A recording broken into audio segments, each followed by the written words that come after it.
পবিত্র মহরম মাসের 10 তারিখ আশুরার পূর্ণময় দিনে এইচপি ভুঁইয়া স্টিল কর্পোরেশনের উদ্যোগে বিশেষ দোয়া ও মিলাদ মাহফিলের আয়োজন করা হয়েছে। ঢাকার বাড়িধারায় প্রধান কার্যালয়ে এই আয়োজন সম্পন্ন হয়।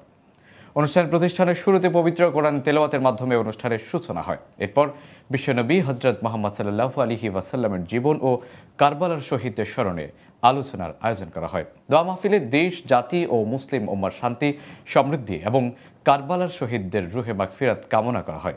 এইচপি ভুঁইয়া স্টিল কর্পোরেশনের চেয়ারম্যান পেয়ার আহমেদ ভুঁইয়া বলেন, আশুরা মুসলিম বিশ্বের শোক ও আত্মত্যাগের দিন। এই মাসে আমরা যেন ধৈর্য, বিশ্বাস এবং ত্যাগের মূল্যবোধের আরো কাছাকাছি যেতে পারি। আমার নবীর মুবারক শরীর থেকে ঝরে পবিত্র মহরম মাসের 10 তারিখ আশুরার পূর্ণময় দিনে এইচপি ভুঁইয়া স্টিল কর্পোরেশনের উদ্যোগে বিশেষ দোয়া ও মিলাদ মাহফিলের আয়োজন করা হয়েছে।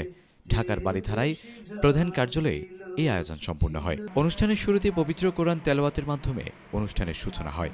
এরপর বিশ্বনবী হযরত মুহাম্মদ সাল্লাল্লাহু আলাইহি ওয়াসাল্লামের জীবন ও কারবালার শহীদদের স্মরণে আলোচনার আয়োজন করা হয়। দোয়া মাহফিলে দেশ, জাতি ও মুসলিম উম্মার শান্তি, সমৃদ্ধি ও কারবালার শহীদদের রুহের মাগফিরাত কামনা করা হয়।